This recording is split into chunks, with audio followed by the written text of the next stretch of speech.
Hello good morning सबैजनालाई। आजको मेरो भिडियो चाहिँ स्टार्ट भइसक्यो। आज चाहिँ मैले बिहानदेखि नै स्टार्ट गरेको मेरो ब्लग चाहिँ। अनि बिहानदेखि नै पुरा म के गर्छु भनेर के त्यो भरे मात्रै त अब कति पनि हुँदैन नि त। त्यही भएर आज बिहानदेखि नै स्टार्ट गरेको। अनि मेरो भिडियो कस्तो छ हेरेर कमेन्ट गरिदिनु होला। अनि के पुगेको छैन त्यो पनि भनिदिनु होला। अनि तपाईहरुको पनि मैले च्यानल सब्स्क्राइब गरिदिएको छैन भने त्यो पनि कमेन्टमा भनिदिनु होला, छोडिदिनु होला। मैले सब्स्क्राइब गरिदिने छु।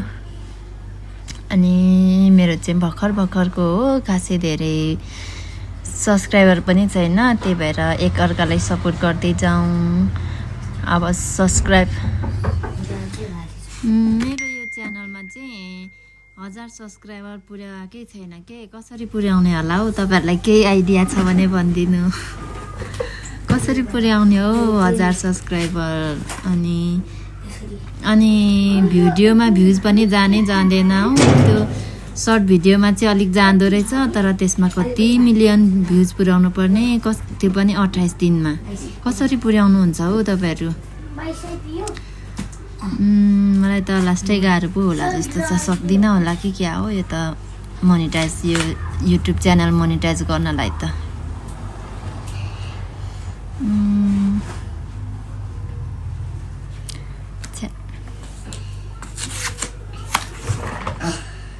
मेरो छ्यान पनि एकैछिनमा बिग्रिहाल्छ।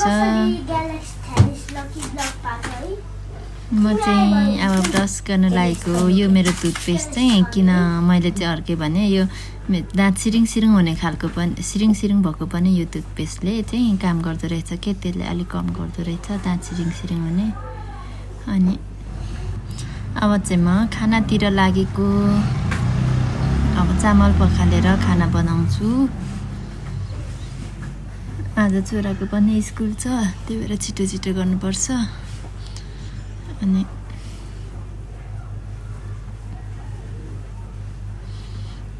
दाल चाहिँ म चाहिँ यति पकाउँछु है।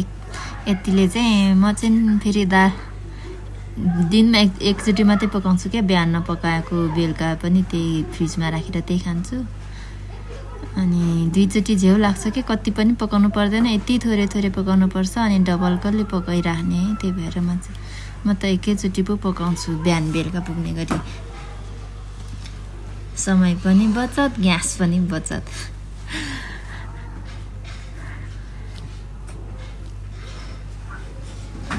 तपाईहरु चाहिँ के गर्नुहुन्छ नि? दाल बिहान बेलुकै बनाउनुहुन्छ? मेरो त यस्तै छ है, बिहान बेलुका बनाउनु अल्छी लाग्छ र दिनमा एकचोटि पकाउने। अनि ग्यासमा के अरे फ्रिजमा राख्ने। अनि भरे पनि त्यही खाने गर्ने गरेको।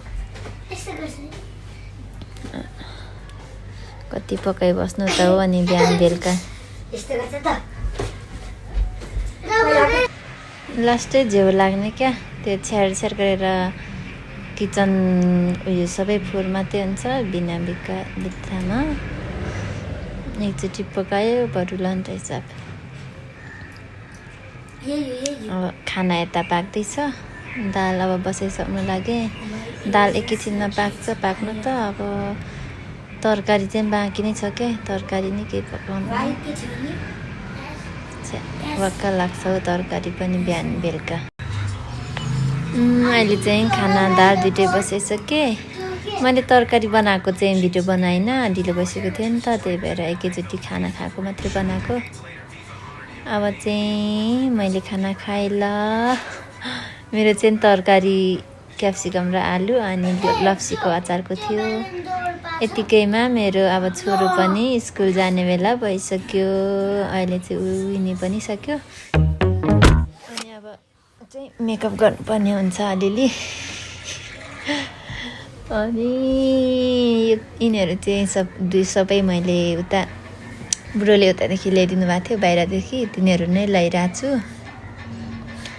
त्यसको उतादेखि ल्याएको त्यसको जोडी क्रिम चाहिँ सकिएको थियो। मैले त्यो चाहिँ यतै किनेको।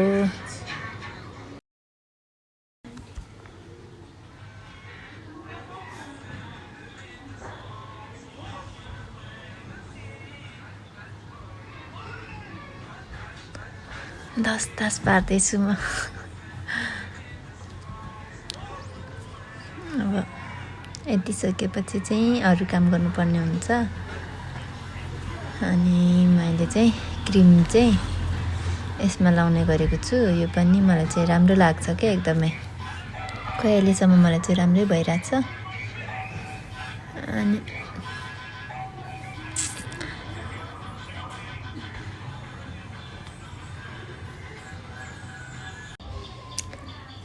अब चाहिँ मेरो भिडियो पनि एन्ड गरिदिनु पर्ला किनकि मेरो मोबाइलमा चाहिँ चार्ज सकिएछ मैले अघि चार्जमा राखेको छैन बिहान उठेर यत्तिकै उठ्ने बित्तिकै भिडियोहरू बनाउँदै चलाउन थालेको थिएँ त्यही भएर चाहिँ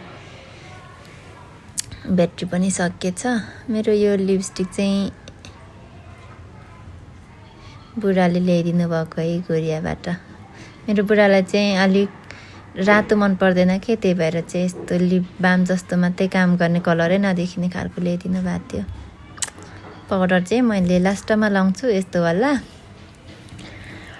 अनि चाहिँ मेरो मेकअप पनि सकिन्छ मैले चाहिँ धेरै मेकअप लाउँदिनँ त्यही क्रिमहरू लाउँछु अलिअलि अनि यति पाउडर लाउने लिपस्टिक लाउने यति हो मेरो मेकअप चाहिँ यति भन्दै अब बाई बाई नेक्स्ट भिडियोमा भेटौँला।